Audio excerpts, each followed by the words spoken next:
Olá, tudo bem? Eu sou o pastor Natanael Cunha. Nosso canal é um canal de esperança e se você ainda não é inscrito, nos dê esse privilégio, se inscreva, porque temos mensagens bíblicas e proféticas aplicadas à nossa realidade e aos nossos dias. Nosso tema de hoje é a última igreja do Apocalipse, ou a sétima igreja do Apocalipse. Quais são as igrejas do Apocalipse? Desde o capítulo 2 em diante do Apocalipse se fala de 7 igrejas. Cada igreja corresponde a um período da história da igreja cristã até a volta do Senhor Jesus. Aí você pode perguntar, mas pastor, qual é a igreja? Ou em qual igreja, qual período estamos vivendo hoje? Você pode ter certeza de uma coisa: você, eu, nós estamos vivendo na última igreja do Apocalipse. Que última igreja é essa?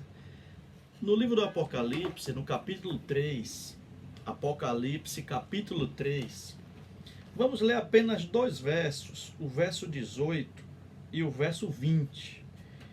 Para esta igreja, que se chama Laodiceia, que significa povo em julgamento, e eu quero dizer a você o seguinte: o número 7 na Bíblia representa plenitude e perfeição, e existem muitos relatos bíblicos com o número 7. É digno até de se fazer uma pesquisa depois. Mas vamos aqui à sétima igreja, a última igreja do Apocalipse, para ver como você se identifica nela e como aplicar a minha vida, a sua vida, a nossa vida, a realidade ou a não realidade da igreja de Laodiceia.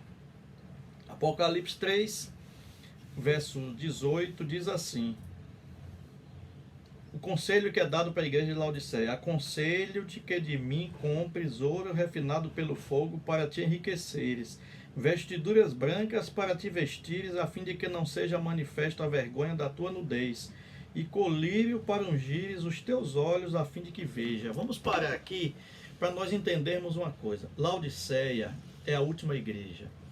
Quando começa Laodiceia? O nome Laodiceia quer dizer povo do juízo ou povo em julgamento. Laodiceia começa com um julgamento. Que julgamento é esse? O Senhor Deus, através do Senhor Jesus, no lugar santíssimo do santuário celestial, a partir de 1844, começa o grande juízo, o juízo chamado pré-advento. E dentro desse juízo pré-advento está a igreja de Laodiceia, que o apóstolo João classifica a igreja de Laodiceia como morna. O que seria a igreja morna? A igreja indiferente, não é fria nem é quente. E há alguns teólogos que dizem o seguinte: é o pior estado, é o estado da mornidão. Por quê? E eu concordo. Porque quando a pessoa é fria, ela assume a sua condição, a sua necessidade, ou então a sua deliberação em não aceitar a palavra de Deus. Porém, a igreja ou a pessoa que é morna, ela está dentro da igreja, é como as pessoas dizem, não sei se você já ouviu falar, cristão, fulano é cristão Raimundo, pé na igreja e pé no mundo. Já ouviu falar isso? A pessoa fala, mas na verdade é alguém que está com a vida dividida, está vivendo num dilema entre 2 caminhos, e aí nem serve a Deus direito, nem serve ao mundo. É como o Senhor Jesus falou: olha, ninguém pode servir a 2 senhores. Mas às vezes, e muitas vezes, nós, eu ou você, podemos estar incorrendo neste erro, no erro de Laodiceia. Agora, você pode perguntar, mas pastor, todo mundo que está vivendo neste tempo hoje, os cristãos, são Laodiceia? Sim, todos. Porém, uma coisa importante: você pode fazer parte da igreja de Laodiceia, mas não ser um laodiceano. O que seria um laodiceano? Aquele que é morno, indiferente, que acha que tem tudo. Veja a característica que o Senhor Deus diz: olha, Laodiceia acha que é rica, que tem tudo, mas Jesus diz: olha, você é pobre, cega e nu ou nua. E ele diz o seguinte: aconselho-te que de mim compres, primeiro, ouro refinado pelo fogo. O ouro aí significa a fé e o amor verdadeiros. Por isso que o Senhor Jesus diz assim: olha, no final, quando o Filho do Homem vier, vai achar a fé na terra. E ele diz também que o amor vai esfriar de quase todos. Ou seja, a fé e o amor são ingredientes fundamentais para aqueles que estão se preparando para a volta do Senhor Jesus. Imagine comigo, pense bem, um cristão que quer se salvar, que quer fazer parte do reino de Deus, ele não praticar o amor verdadeiro e ter fé, que tipo de cristianismo é esse? Aí é o cristianismo laodiceano, ou seja, o cristianismo daqueles que querem se salvar, mas não amam o seu semelhante, não tem fé suficiente para fazer a vontade de Deus. Mas uma coisa é certa, não fique preocupado assim, desesperado. Pense e se preocupe, mas desespero não. Por quê? Porque a fé vem pelo ouvir a palavra de Deus, ler, estudar a palavra de Deus, aí vem a fé. E o amor, pastor? O amor vai ser realidade na minha vida e na sua se eu estiver ligado à fonte verdadeira do amor, que é o Senhor Deus, o Senhor Jesus e o Espírito Santo, ok? Então vamos analisar, continuar. Eu preciso de ouro refinado pelo fogo, fé e amor na minha vida. Eu preciso de ter vestes brancas. Para quê? Para eu me cobrir. Mas a veste branca é a justiça de Cristo. A justiça humana é trapo de imundície. Você vê que por mais intencionado ou bem intencionado que o ser humano seja, volta e meia, aqui ou ali, ele está cometendo injustiça. A única justiça que não falha é a justiça de Deus. E como é que eu posso me revestir com essas vestes de justiça? Buscando o Senhor Jesus na minha vida, permitindo que o Espírito Santo atue no meu coração e na minha mente, aceitando o seu sacrifício por mim, a justiça de Deus em mim, para que eu possa viver uma vida de atos justos, de justiça, ok? E terceiro conselho, colírio. Para que colírio?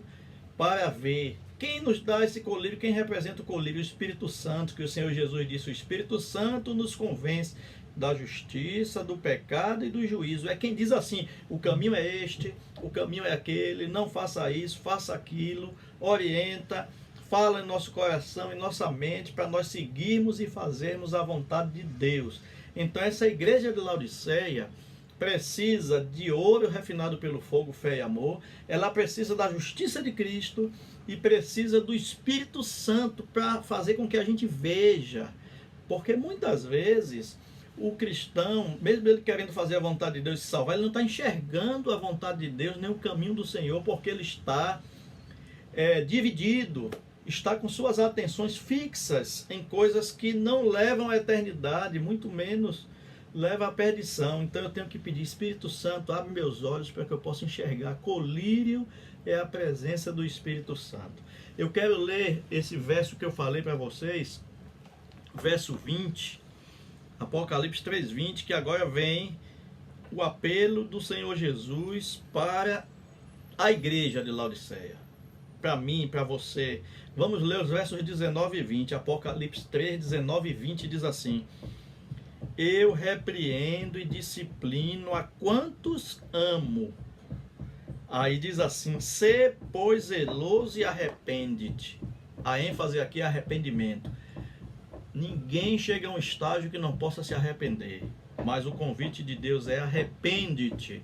E no verso 20 diz assim, eis que estou à porta e bato. Se alguém ouvir a minha voz e abrir a porta, eu entrarei em sua casa, cearei com ele e ele comigo. Aí já é a parte da vitória para aqueles que permitem o Senhor Jesus entrar. Essa porta aqui é a porta do nosso coração.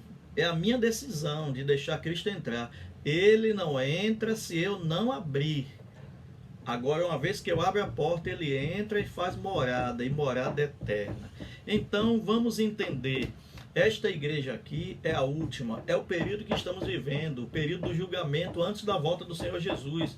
Mas qual deve ser minha preocupação? Colocar minha vida nas mãos de Deus, exercitar a fé, o amor, aceitar a justiça de Cristo em minha vida e clamar pelo batismo diário do Espírito Santo para que eu possa enxergar e fazer a vontade de Deus. Que Deus abençoe você, sua família, a fim de que você, estando na igreja de Laodiceia, porque todos estamos, possamos fazer a vontade de Deus com fé, com determinação e não deixar que o espírito laodiceano de mornidão espiritual, de vida dividida, abrigue em nós, em nosso coração, mas que pelo contrário, que se abrigue em nós, na nossa vida, uma vida de fé verdadeira, amor verdadeiro, clamor e busca pelo Espírito Santo e de viver a justiça de Cristo a cada dia na minha vida.